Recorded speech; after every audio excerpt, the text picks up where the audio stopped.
नमस्कार, big breaking देख रहे हैं आप और मैं हूं आपके साथ अवंतिका श्रीवास्तव। तमाम बड़ी खबरों की हम बात करेंगे और सबसे पहले एक बड़ी खबर श्योपुर से। 3 मादा चीतों को एक बार फिर से बड़े बाड़े में शिफ्ट किया गया है। सवाना, शाशा और सियाया को एक बड़े बाड़े में रिलीज किया गया है। सभी 8 चीते अब रिलीज किए जा चुके हैं और अब ये चीते खुद शिकार करके अपना पेट भरेंगे। तो 3 नर और 5 मादा चीते जिन्हें श्योपुर के कूनों में लाया गया था, इन तमाम चीतों को अब बड़े बाड़े में शिफ्ट किया जा चुका है। बाड़े के चारों ओर सुरक्षा का कड़ा पहरा भी है। ड्रोन और सीसीटीवी से अब विशेष नजर इन चीतों की हरकतों पर रखी जाएगी। किस तरह से इस माहौल में खुद को ढालते हैं, इस पर भी निगाहें वन विभाग की टीम करेगी। और तमाम जो प्रबंध है, पहले जब भोजन उन्हें दिया जा रहा था वो भी अब बंद कर दिया गया है। अब खुद का शिकार करते हुए पेट भरेंगे चीते। तो श्योपुर से बड़ी जानकारी। तमाम जो चीते श्योपुर के कोनों में छोड़े गए थे उन्हें अब बड़े बाड़े में शिफ्ट किया गया है। बड़े बाड़े में शिफ्ट करने के बाद अब निगरानी रखी जाएगी कि किस तरह की स्थिति और किस तरह की व्यवस्था के साथ यहाँ पर वो रहते हैं, कैसे खुद को इस माहौल में ढालते हैं। क्योंकि तेंदुए भी इन चीतों के लिए एक बड़ा खतरा बने हुए थे, इसलिए अब ड्रोन के जरिए, सीसीटीवी के जरिए भी निगरानी इनकी हरकतों पर की जाएगी। 3 नर और 5 मादा चीते जिन्हें बड़े बाड़े में छोड़ दिया गया है। बाड़े के चारों ओर अब कड़ी सुरक्षा के इंतजाम भी है। सहयोगी दीपक हमारे साथ फोन लाइन पर जुड़ रहे हैं। दीपक, आपसे जानकारी चाहेंगे अब क्या व्यवस्था वहां पर?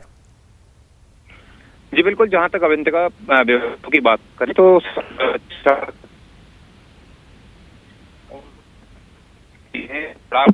इलेक्ट्रिक वायर लगाया गया है, जिससे जानवरों को केवल करंट का झटका लगता है और दूसरे वन्यजीव जो हिंसक टाइप के वन्यजीव हैं, तेंदुआ है और लकड़बग्गा है, दूसरे भालू वगैरह है, वो अंदर नहीं जा पाए। इसके लिए पूरी व्यवस्था की गई है और वॉच टावर यहाँ पर लगाए गए हैं, सीसीटीवी कैमरे लगाए गए हैं, ड्रोन कैमरे से भी नजर रखी जा रही है। तो सुरक्षा के तो पर्याप्त यहाँ पर इंतजाम किए गए हैं। इसके अलावा जो पहले क्रमबद्ध तरीके से इन चीतों को छोड़ा गया है, पहले 2 चीतों को, फिर 1 को, फिर बीते रोज 2 मादा चीताओं को और अब आखिरी 3 मादा चीताओं को छोड़ दिया गया। यानी पूरे 8 चीते अब इस बड़े बाड़े में खुला विचरण करेंगे, खुद शिकार कर सकेंगे। वन्यजीवों को जो पसंदीदा भोजन है वो अपने आप तलाश करके, शिकार करके वो करेंगे। तो स्ट्रेस फ्री तो वो महसूस करेंगे। इसके अलावा भी करेंगे, ऐसी उम्मीद जताई जा रही है, क्योंकि एक साथ ये लोग रहेंगे। 5 मादा हैं, 3 नर चीता हैं, एक साथ रहेंगे, शिकार भी करेंगे, खुले में करेंगे। तो निश्चित तौर पर जी ठीक है, शुक्रिया आपका दीपक इस पूरी जानकारी के लिए। और श्योपुर के बाद अब चर्चा कर लेते हैं उमरिया की, जहां पर बाघिन का शानदार वीडियो देखने को मिला है। बाघिन के छलांग लगाने का शानदार वीडियो सामने आया है।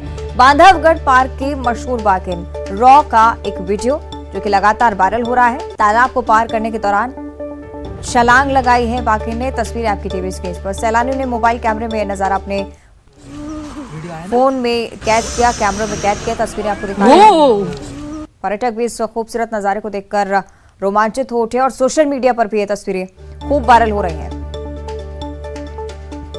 तो बाघिन रॉ का ये वीडियो अब सोशल मीडिया पर भी लगातार वायरल हो रहा है। तालाब को पार करने के लिए ये छलांग लगाई है। तस्वीरें आपकी टीवी स्क्रीन पर हैं। बांधवगढ़ टाइगर रिजर्व और यहाँ पर इस तरह की तस्वीरें जब भी सामने आती हैं तो निश्चित तौर पर पर्यटक भी रोमांचित होते हैं। साथ ही साथ सोशल मीडिया पर भी ये तस्वीरें चर्चा का विषय बन जाती हैं। तो एक बार फिर से उसी तरह की तस्वीरें बाघिन रॉ जो कि छलांग लगाती हुई नजर आई है। सहयोगी ब्रजेंद्र हमारे साथ फोन लाइन पर जुड़ रहे हैं। ब्रजेंद्र, यही वो तस्वीरें जिनका पर्यटकों को इंतजार रहता है? बिल्कुल सही। इस तरीके के जो नज़ारे होते हैं, अक्सर ऐसे नज़ारों को सैलानी देखना चाहते हैं और इसीलिए देश और विदेश से जो सैलानी हैं वो बांधवगढ़ टाइगर रिजर्व आते हैं और अक्सर इस तरह के नज़ारे जो होते हैं वो बांधवगढ़ में देखने को मिलते हैं। इसके पहले भी एक जो तार फेंसिंग है उसको पार करने का वीडियो सामने आया था। बहुत ही खूबसूरत नज़ारा था और बजरंग नामक बाघ ने उसको क्रॉस किया था। काफी चर्चित रहा था वो वीडियो। और ये जो शर्मीली है, इसका ये जो वीडियो सामने आया है, ये भी इसी तरह से बड़ा रोमांचित कर देने वाला है। जी बिल्कुल, शुक्रिया आपका ब्रजेंद्र इस पूरी चर्चा के लिए। और तस्वीर हम लगातार दिखा रहे हैं दर्शकों को, किस तरह से इस बाघिन का वीडियो भी सोशल मीडिया पर चर्चा का विषय बना हुआ है।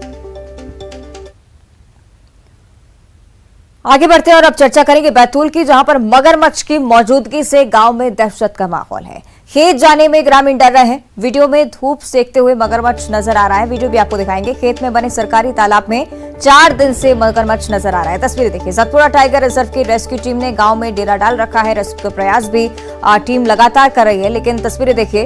शाहपुर ब्लॉक के सालीमेट गांव का ये मामला है। ग्रामीण लगातार डर के साए में जीने को मजबूर। ये तस्वीरें इस मगरमच्छ की आपकी टीवी स्क्रीन पर।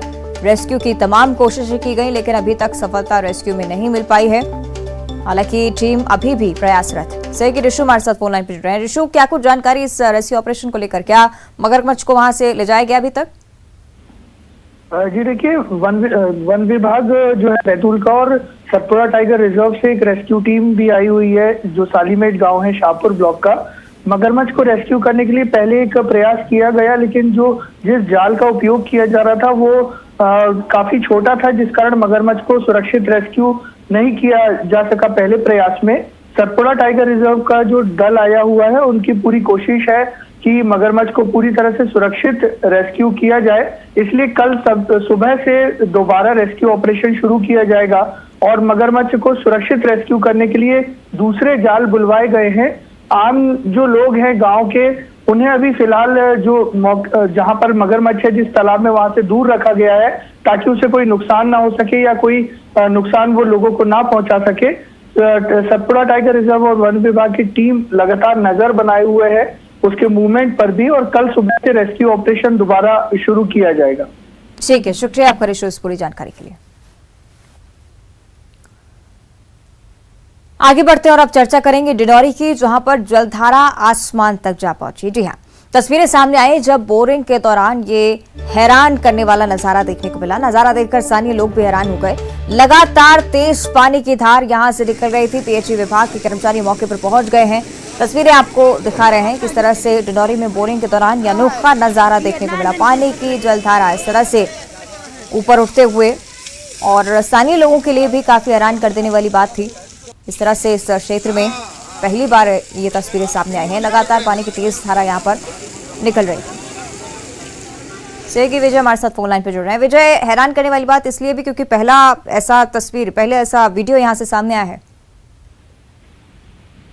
जी मैं आपको बता दूं, ये जो पूरा मामला है सोवापुर ग्राम पंचायत के करवे मट्टा ग्राम का है, और आज से करीब 10 साल पहले एक बार और जब पीएचई विभाग ने यहाँ पर बोर करने की कोशिश की थी नलकूप के लिए, तो उस समय भी इसी प्रकार का नजारा देखने को मिला था। और उस समय जो पानी की जो धारा है इससे भी ज्यादा तेज थी और काफी ऊंचाई तक पानी की धारा ऊपर तक चल रही थी। करीब 1 महीने तक लगातार इसी प्रकार से पानी निकलने का सिलसिला जारी रहा था। और अभी जो हाल ही में कल जो नलकूप खनन के लिए बोर किया गया है, तो अभी 20 घंटे से लगातार पानी की तेज धारा निकलने का सिलसिला जारी है। और इस हैरान कर देने वाले नज़ारे को देखने के लिए न सिर्फ गांव के बल्कि दूर दराज के गांव के लोग भी पहुंचने लगे। जी ठीक है, शुक्रिया आपका विजय इस पूरी जानकारी के लिए। मैं सहयोगी विजय जो इस बारे में भी जानकारी दे रहे थे कि पहले भी ऐसी तस्वीरें सामने आ चुकी हैं। एक बार फिर से इस तरह की तस्वीरें जलधारा आसमान तक जा पहुंची। आगे बढ़ते हैं। गुना से बड़ी खबर है। युवक का हाई वोल्टेज ड्रामा यहां पर देखने को मिला है, और आपको बता दें कि हाई वोल्टेज ड्रामा शराब के लिए था। बिजली के खंभे पर चढ़कर हाई वोल्टेज ड्रामा शराब के लिए इस युवक ने किया। शराब की मांग वो लगातार करता रहा, और लगातार शराब देने की मांग जब वो कर रहा था तो पुलिस को भी मौके पर बुलाया गया। पुलिस ने शराब इस युवक को दी और उसके बाद कहीं जाकर ये युवक नीचे उतरा।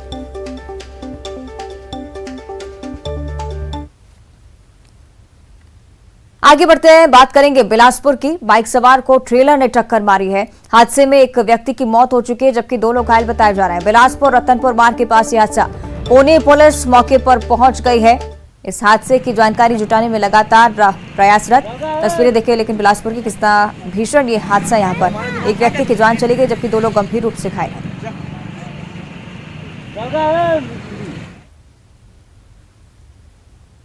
आगे बढ़ते हैं। ग्वालियर से बड़ी खबर है। ग्वालियर एयरफोर्स के जवान ने खुद को गोली मार ली है। जसवंत सिंह इस जवान का नाम, और गोली क्यों मारी गई, आत्महत्या क्यों की है, इस बारे में अभी तक स्पष्ट नहीं हो पाया है।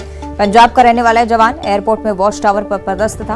आत्महत्या करने का कारण पुलिस लगातार तलाश रही है। मौके पर पहुंची पूछताछ भी की जा रही है। महाराजपुरा थाना क्षेत्र के एयरफोर्स की घटना है।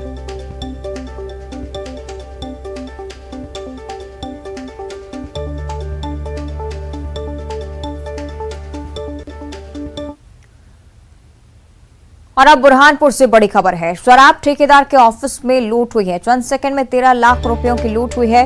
कट्टे की नोक पर लूट की वारदात को अंजाम दिया गया। 4 नकाबपोश बदमाश यहां पर पहुंचे और इस वारदात को अंजाम दिया है। 2 कर्मचारी के बंधक बनाकर लूट की वारदात को अंजाम दिया गया। तस्वीरें आपकी टीवी स्क्रीन पर।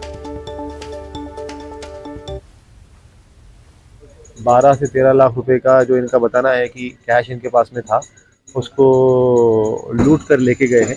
टाइम ऑफ ऐसी मामला पंजीबद्ध कर लिया गया है। घटनास्थल का भी निरीक्षण किया भी गया है। कुछ क्लूज हमें मिले हुए हैं। हम प्रयास कर रहे हैं जल्द से जल्द आरोपी की गिरफ्तारी भी करें। आगे बढ़ते गुना से बड़ी खबर है। 2 करोड़ का गांजा यहां से जब्त हुआ है। 750 किलो गांजा जिसे जब्त किया गया है। पुलिस ने ट्रक से इस गांजे को जब्त किया। ट्रक पर राजस्थान का नंबर प्लेट था। इंदौर की ओर यह ट्रक जा रहा था। ट्रक ड्राइवर से पूछताछ अब चल रही है कि कहां इससे खपाने की योजना बनाई गई थी।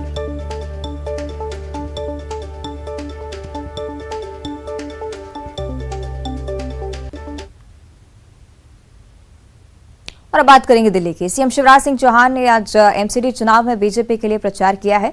सीएम ने शालीमार बाग में बीजेपी प्रत्याशी रेखा गुप्ता के लिए प्रचार किया और उस दौरान सीएम शिवराज ने केजरीवाल सरकार पर जमकर निशाना साधा है।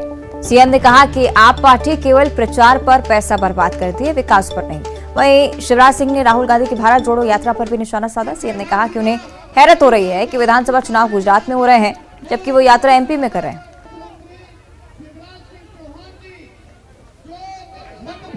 तो भारत का कहीं मान नहीं थी, कहीं सम्मान नहीं था, कहीं शान नहीं थी। मध्य प्रदेश के मुख्यमंत्री शिवराज सिंह चौहान मेरे साथ हैं। सर, यहाँ रेखा गुप्ता के लिए आपने वोट मांगे, माहौल क्या है सर? भाजपा फिर दोबारा एमसीडी में? पार्टी के लिए जनता के मन में उत्साह है। मोदी जी पे विश्वास है, भाजपा पे विश्वास है और केजरीवाल जी ने जो विश्वासघात किया है वो दिल्ली की जनता अच्छी तरह जानती है। झूठे वादा करने में माहिर है। वादा करके भूल जाते हैं, केवल कलाकारी करते हैं और इसलिए दिल्ली की जनता अब केजरीवाल नहीं करप्शन वाल कहने लगी है उनको। उनके करप्शन के, उनकी पार्टी के, उनके मंत्रियों के रोज किस्से सामने आ रहे हैं। जनता को अब उन पर विश्वास नहीं। लेकिन सर, केजरीवाल दावा करते हैं कि मेरे 10 काम, भाजपा के 10 वीडियो, जनता इसका जवाब देगी 10 तारीख को। तो वो तो अपने विकास के काम गिना रहे हैं। वो भाजपा पे आरोप लगा रहे हैं कि सिर्फ वीडियो जारी करती है। केजरीवाल जो करते नहीं है वो बताते हैं। विकास नहीं किया, केवल प्रचार किया है। जितने के काम नहीं होते उससे ज्यादा पैसा वो प्रचार पे खर्चा कर देते हैं। अब एक दिन हम लोग पढ़ते हैं आप पार्टी भी अजीब है, हंसदा बढ़ता पंजाब, और दूसरे दिन खून की वहां गोलियां चलती है, खून खराबा होता है। दिल्ली और पंजाब आपके राज्य में विकास के रास्ते पे नहीं बढ़ रहे। जनता वहां परेशान है और इसलिए दिल्ली में भी लोग भारतीय जनता पार्टी को जिताएंगे। सर, राहुल गांधी आपके यहाँ है मध्य प्रदेश में, भारत जोड़ो यात्रा निकाल रहे हैं। वो कह रहे हैं कि मैं यहाँ पर डर भगा रहा हूँ, जो देश में डर का माहौल है, महंगाई है, बेरोजगारी है, इसके लिए खिलाफ यात्रा का। कल वो महाकाल के दर्शन भी करेंगे। भारत तोड़ने वाले भारत जोड़ने की बात कर रहे हैं। ये वही लोग हैं जिनको मंदिर की याद कभी कभार आती है। अब मुझे तो आश्चर्य होता है, ये अद्भुत नेता है। कार्यकर्ताओं को जरूरत है गुजरात में, दिल्ली में क्रिकेट का मैच यहाँ हो रहा है और वो बल्लेबाजी मध्य प्रदेश में कर रहे हैं। कौन उन पर भरोसा करेगा? तो शिवराज सिंह चौहान कह रहे हैं कि भाजपा एमसीडी का चुनाव जीतेगी और राहुल गांधी जो हैं वो बल्लेबाजी मध्य प्रदेश में कर रहे हैं जबकि मैच गुजरात में हो रहा है। कैमरामैन मन्नू के साथ नई दिल्ली से अशरफ काज़मी, न्यूज़ 18। और अब कांग्रेस से इस वक्त की बड़ी खबर। पूर्व गृह मंत्री नंदकीराम कंवर का एक बड़ा बयान सामने आया है। न्यूज़ 18 से खास बातचीत में उन्होंने कहा है कि झारखंड पुलिस के 4 आदमी हैं, छत्तीसगढ़ की पुलिस मिलाकर 6 से 8 होंगे। हम लोग बहुत सारे हैं, सभी को भगा देंगे। बीजेपी दफ्तर में ही ब्रह्मांड नेता में ये भी उनकी तरफ से कहा गया है, लेकिन गिरफ्तार करके तो दिखाए पुलिस। गिरफ्तार करेंगे तो हम भी विरोध जताएंगे।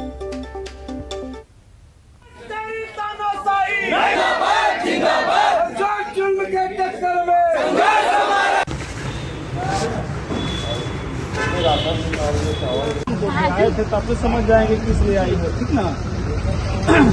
मोबाइल नंबर तो इस मंच पर मैं परम सम्मानी डॉक्टर आए थे तब से समझ जाएंगे किस लिए आई है, ठीक ना।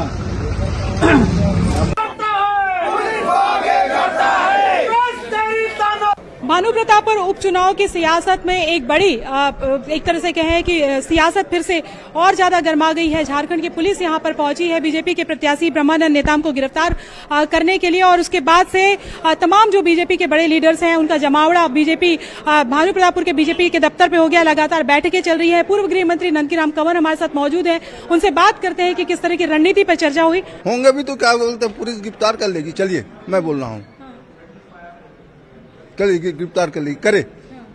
यहाँ के इतने पब्लिक है ना जिसके लिए चुनाव हो रहा है, प्रजातंत्र के लिए हो रहा है, वो ऐसे नहीं देखेगी कि एक आदमी दोषारोपण करके गलत आरोप लगा करके उसको गिरफ्तार कर ले जाए, और ले जाएगी तो भी जीतेगी। चलिए ले जाएगी तो भी जीतेगी। जी हाँ। तो सर क्या विरोध करेंगे? कैसा विरोध क्या बोलते, हम पुलिस को भगाएंगे। हो हमारे पास इतने लोग हैं, वो तो 4-6 लोग आएंगे, और यहाँ के पुलिस का मदद ले ले। लिखा पढ़ी कर दिए हैं और चुनाव आयोग ही इंटरफेयर करेगी। तो ये है पूर्व गृह मंत्री नंदकीराम कंवर, और उन्होंने चुनौतीपूर्ण तरीके से कहा है कि यदि पुलिस में एक तरह से उन्होंने कहा है कि अगर पुलिस चाहे तो गिरफ्तार करके दिखा दे, गिरफ्तारी तो होगी नहीं। और उन्होंने एक बड़ा बयान दिया है, और इस बयान को और भी बड़ा इसलिए माना जा सकता है कि वो पूर्व गृह मंत्री रहे हैं। उनका कहना है कि झारखंड की पुलिस जो है वो 4 लोग हैं, छत्तीसगढ़ की पुलिस मिला के भी 6-8 लोग होंगे, लेकिन हम इतने सारे लोग हैं उनको भगा देंगे। कैमरा पर्सन राजेंद्र के साथ ममता लांजेवार, न्यूज 18 छत्तीसगढ़, रायपुर। आगे बढ़ते हैं। रीवा से बड़ी खबर है। 540 बोरी धान यहां से जब्त किया गया है। 4 लाख से ज्यादा इसकी कीमत है। उपार्जन केंद्र में बिक्री के लिए इसे लाया जा रहा था। आपको बता दें कि यूपी से ये धान लाई गई थी। धान खरीदी से पहले प्रशासन का छापा इस पर पड़ गया और धान को जब्त किया गया।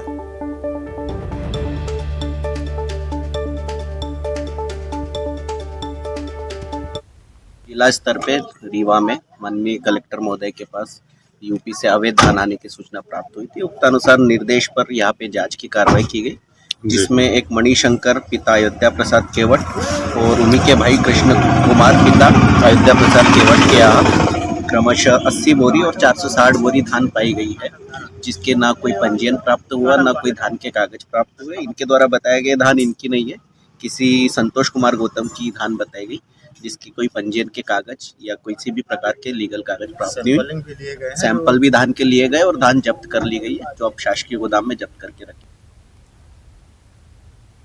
आगे बढ़ते हैं और अब चर्चा करेंगे राजगढ़ की। किसानों ने यहां पर चक्का जाम किया है। खाद नहीं मिलने पर चक्का जाम किया गया। जीरापुर में कोटा इंदौर स्टेट हाईवे को जाम किया है। आपको बता दें कि किसानों ने खाद की कालाबाजारी का आरोप लगाया है। मौके पर पुलिस की टीम भी पहुंच गई है, प्रशासन की टीम यहां पर मौजूद है।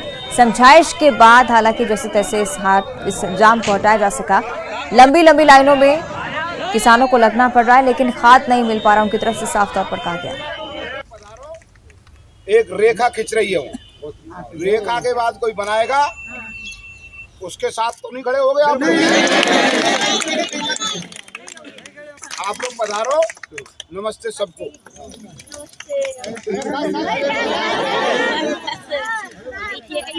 आप लोग यहाँ तक परेशान हुए, पधारो।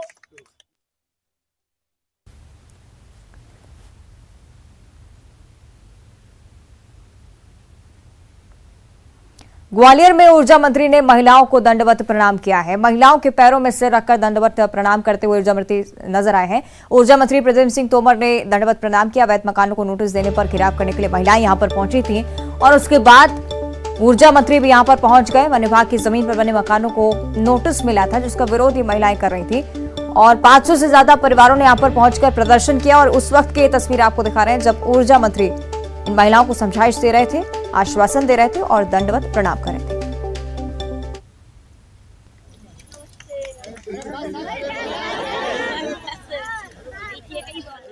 एक रेखा खिंच रही है, वो रेखा के बाद कोई बनाएगा, उसके साथ तो नहीं खड़े हो गए आप लोग पधारो। नमस्ते सबको।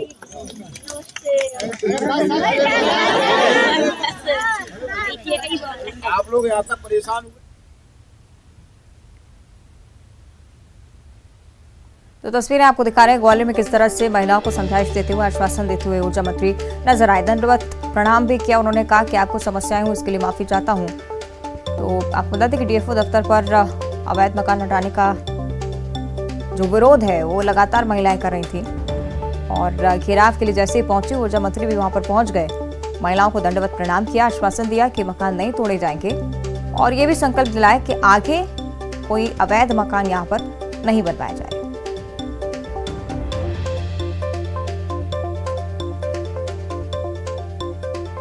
तो वन विभाग की जमीन पर यहां पर अवैध मकान बनाए गए थे जिनको तोड़ने के लिए डीएफओ की तरफ से कार्रवाई की जा रही थी। इसका विरोध ये महिलाएं कर रही थी। तस्वीरें आपको लगातार दिखा रहे हैं किस तरह से ऊर्जा मंत्री ने महिलाओं को दंडवत प्रणाम किया। नमस्ते सबको।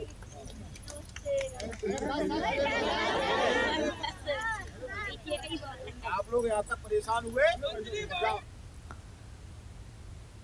और अब भोपाल से इस वक्त एक बड़ी खबर। स्ट्रीट डॉग के बाद अब सुअरों का आतंक राजधानी में देखने को मिल रहा है। बच्चों और लोगों पर हमला कर रहे हैं सुअर। बैरसिया क्षेत्र में मासूम बच्ची पर सुअर ने हमला किया। परिजनों ने एसडीएम से घटना की शिकायत की है।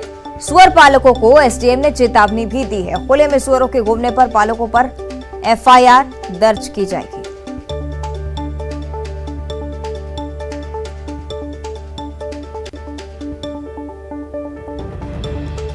तो राजधानी भोपाल की स्थिति आपको बता रहे हैं। पहले स्ट्रीट डॉग के आतंक से लोग परेशान थे और अब सुअरों की वजह से भी परेशानी बढ़ती जा रही है। एक छोटी सी बच्ची पर सुअर ने हमला कर दिया। इसके बाद शिकायत एसडीएम से की गई और एसडीएम ने साफ तौर पर कह दिया है कि सुअर पालक अगर इस तरह से सुअरों को खुले में छोड़ते हैं तो उन पर एफआईआर भी दर्ज हो सकती है। सुअरों को इस तरह से घूमने पर प्रतिबंधित किया गया है, लेकिन अब इस तरह से अगर घूमते हैं तो पालकों पर एफआईआर होगी। सही जितेंद्र हमारे साथ फोन लाइन पर जुड़े हैं। जितेंद्र, क्या कुछ कहा गया एसडीएम की तरफ से? जी जितेंद्र। जी एक बार आपका क्या सवाल दोहरा पाएंगे? जानना चाहेंगे कि एसडीएम ने इस पूरे मामले पर क्या कहा। बिल्कुल, अगर बात करें तो बैरसिया इलाके में ये जो आवारा टाइप के जानवर उनकी संख्या बढ़ती जा रही है, जिसके चलते ये बच्चों पर हमला करने लगे हैं। इसे लेकर एसडीएम ने कहा है कि अगर परिजन शिकायत करेंगे तो ऐसे जो पालक हैं उन पर कार्रवाई की जाएगी और जो आवारा जानवरों को पालकर